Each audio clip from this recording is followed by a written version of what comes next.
Hello everyone, Marcus here with another video. I'm not going to spend too much time yapping. I'm going to get into things here really quick. If you're new to my channel, please subscribe. Today we have a video about Brock Purdy, who is a quarterback in the NFL for the San Francisco 49ers. And I kind of want to give you a little bit of a history of how he came to prominence from playing at Iowa State University and working his way up to the NFL ranks. And I hope you enjoy this video. I call this video 262, the very relevant story of Mr. Irrelevant Brock Purdy. I hope you enjoy it. Let's get into this. Brock Purdy started his career in college at Iowa State University, and he broke several football records at Iowa State, including throwing 81 touchdown passes, and he's a legend. Brock Purdy at Iowa State went on to play for head coach Matt Campbell, who is a well-respected coach in his own right. Brock Purdy, along with Matt Campbell and the rest of the Iowa State Cyclones, went on to have a lot of success at Iowa State, including bowl games against Notre Dame in the Camping World Bowl, Clemson in the Cheez-It Bowl, and Oregon in the Fiesta Bowl. The Fiesta Bowl was Iowa State's first New Year's Six Bowl in program history, and they won that game 45-17. Brock Purdy went from a standout at Iowa State to a legend in the making. And it's really interesting because in coming out of high school, he didn't have very many scholarship offers. But he was offered initially an offer from Alabama, but turned him down. And Alabama's head coach Nick Saban said that he was too weak. He couldn't play in the league. Matt Campbell said, "Why don't you come and play at Iowa State?" And so Brock Purdy committed to Iowa State, and the rest that they say is history. Brock Purdy has had a phenomenal career. And as somebody who's watched Iowa State football like I have and is a huge fan of Iowa State football, with me living in Iowa and whatnot, I got to see Brock Purdy play firsthand, and he was always a first-round caliber quarterback, and they always felt that he was a top quarterback. There were just some questions about his leadership ability and whether or not if he could perform on the field. But Brock Purdy never let that get in his way. So he was invited to the scouting combine after an outstanding career at Iowa State. And at the scouting combine, he caught the interest of several teams, including the Miami Dolphins and the San Francisco 49ers.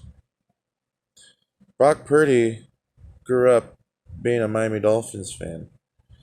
That's why he wears number 13 for the 49ers, is because to honor his idol, Dan Marino, which is very flattering. I kind of wish the Dolphins had drafted him, but the Dolphins got Skylar Thompson. But enough of that for a second. But anyways, so Brock Purdy didn't have his name called on day one of the draft.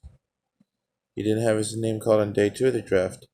Day three, as the final picks were coming in, and Brock Purdy hadn't heard his name. A lot of people thought he was going to go undrafted. And then with pick 262 in the 7th round of the 2022 NFL Draft, the 49ers selected Brock Purdy. And the rest that they say is history. Now, Brock Purdy had a very challenging road to being the starting quarterback and to being the quarterback that everybody knows him as today. See, with his rookie year, he was a long shot to make the active roster, let alone make an NFL squad or be a starter at all. Well, the 49ers enjoyed him enough to keep him on board.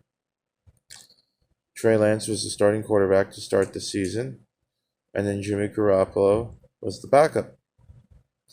Well, then after Trey Lance got injured in week 3,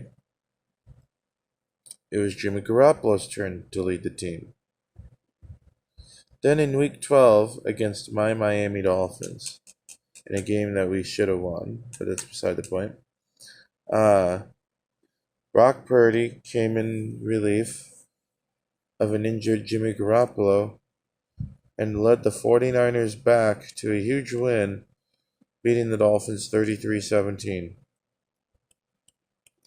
And the very next week, Brock Purdy made his first career start against the one and only Tom Brady. And fun fact, he's the only rookie quarterback to defeat Tom Brady in his first career start. Mind-boggling, isn't it? And he went on to help lead the 49ers to an absolute demolition of the Tampa Bay Buccaneers 35-7.